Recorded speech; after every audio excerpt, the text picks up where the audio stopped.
À Crystal Lake, banlieue de Chicago, une boutique vendait des t-shirts God, Guns and Trump à 25$ pièce. En janvier, les affaires tournaient. En mars, la propriétaire a posté sur Facebook qu'elle ne couvrait plus la moitié de son loyer. Elle a fermé fin mars, et quand le Chicago Tribune lui a demandé pourquoi, elle a répondu que ses clients avaient tout simplement peur de porter du merch Trump en public. Pas peur des opposants, peur qu'on leur pose des questions. Quand les supporters d'un président n'osent plus afficher leur soutien en public, le problème n'est plus politique, il est structurel.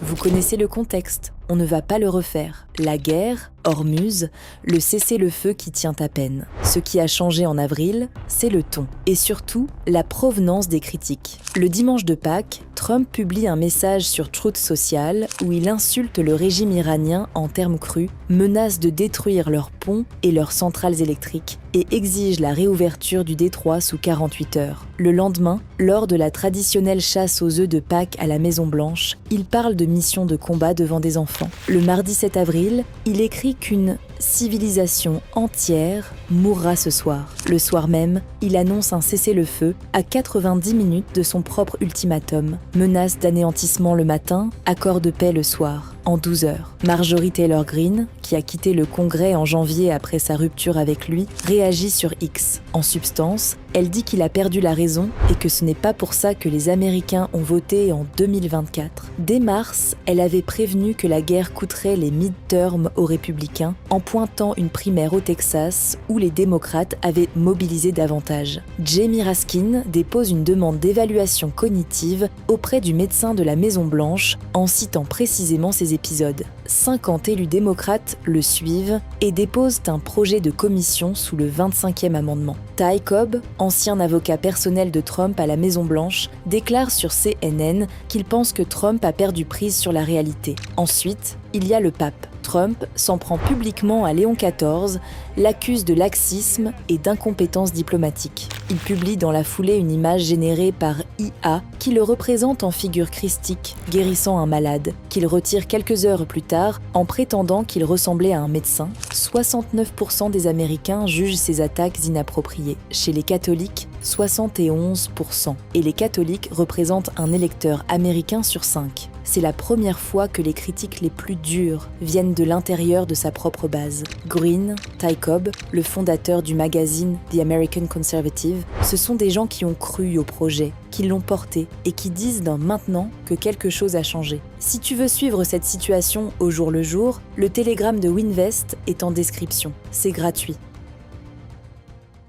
On va aller vite parce que la réponse constitutionnelle est simple et elle tient en une phrase. Le système ne peut pas retirer un président quand le parti au pouvoir refuse d'activer ses propres garde-fous. Le 25e amendement exige que le vice-président et la majorité du cabinet déclarent le président inapte. J.D. Vance est un loyaliste. Le cabinet doit ses postes à Trump. Kalshi donne 33% de probabilité. Polly Market, 8%. L'impeachment exige 2/3 du Sénat que les républicains contrôlent. Trump a déjà survécu à 2 procédures. Et Trump le sait. Fin mars, en réunion de cabinet, il a lâché cette phrase en parlant de l'Iran. « Je ne peux pas dire ce qu'on va faire, parce que si je le disais, je ne serais plus assise ici très longtemps. » Il déclencherait probablement, comment ça s'appelle, le 25e amendement. Rire dans la salle. Le président des États-Unis plaisante sur sa propre destitution devant les ministres qui sont censés la déclencher. Ce moment résume à lui seul pourquoi le mécanisme ne marchera pas. Et le paradoxe va plus loin. Pendant que le débat sur sa capacité à gouverner s'intensifie, le système autour de lui se fragilise aussi. Pam Bondi, procureur général, a été limogé. Kristi Noem, secrétaire à la sécurité intérieure aussi.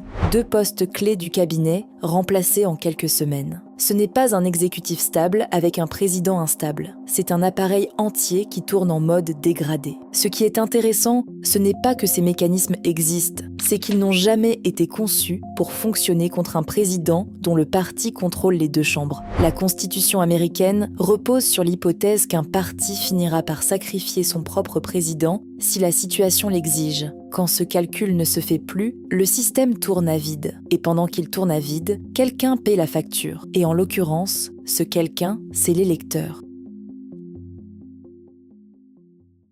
Pendant que Washington débat de la santé mentale du président, l'économie encaisse les conséquences d'un exécutif que personne ne freine. Le gallon d'essence est à 4,30 $. Trump avait promis de le passer sous les 2 $ en 12 mois. Le Joint Economic Committee du Sénat a calculé que les Américains ont payé 16 milliards de dollars de plus à la pompe depuis le 28 février. Ramené au foyer, c'est 2 300 $ de dépenses supplémentaires en biens courants depuis le début du mandat. L'inflation est remontée à 3,3%. Les salaires réels ont reculé de 0,6% en mars. La confiance des consommateurs est tombée à son plus bas historique en avril. Le sondage CNN d'avril donne 31% d'approbation sur l'économie. C'est le plancher absolu de ce second mandat. Sur l'inflation, 27% contre 44% il y a un an. Et pour la première fois depuis 2010, les Américains font davantage confiance aux démocrates qu'aux républicains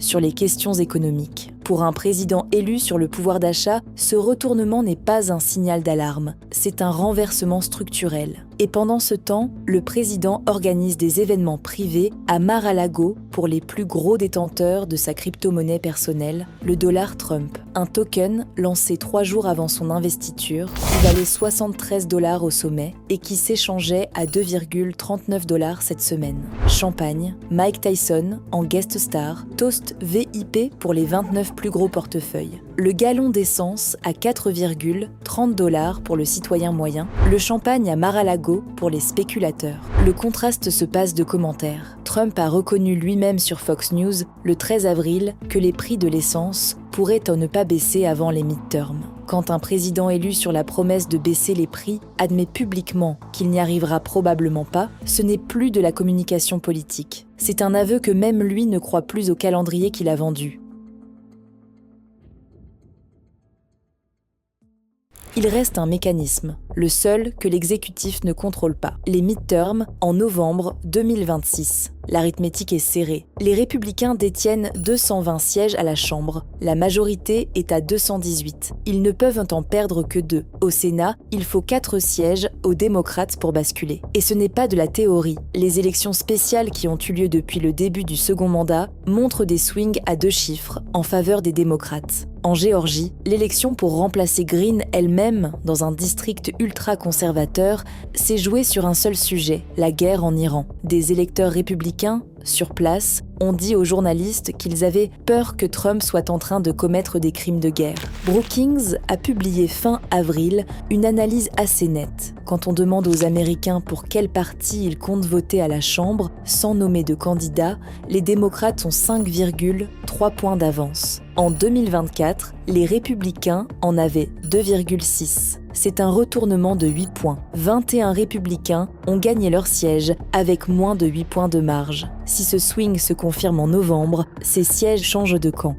Seulement 15% des indépendants disent vouloir voter républicain en 2026. 19% des jeunes adultes, 29% des hispaniques. Ce sont exactement les groupes qui avaient basculé vers Trump en 2024. Ce sont les mêmes qui sont en train de le quitter. Le sondeur conservateur Whit Ayers résume le problème. Trump a été élu sur une promesse de baisse des prix. Les prix ont augmenté. Les électeurs qui lui avaient accordé le bénéfice du doute ne vont pas le faire 2 fois. Pas quand le plein d'essence leur coûte 100 $ et que le président passe la soirée à trinquer avec des spéculateurs crypto dans son club privé. Trump ne sera pas écarté par le 25e amendement. Il ne sera pas destitué. Le système constitutionnel américain n'a pas été conçu pour fonctionner quand un parti refuse d'activer ses propres garde-fous. Ce qui va trancher, c'est une question assez simple. En novembre, est-ce que les électeurs américains considèrent que le prix de l'essence, le prix de la nourriture et le coût d'une guerre qu'ils n'ont pas choisie pèsent plus lourd que la loyauté partisane? La réponse va redessiner l'équilibre du pouvoir américain et par ricochet, une bonne partie de l'économie mondiale. Telegram en description. On y est tous les jours. Abonnez-vous et à la prochaine.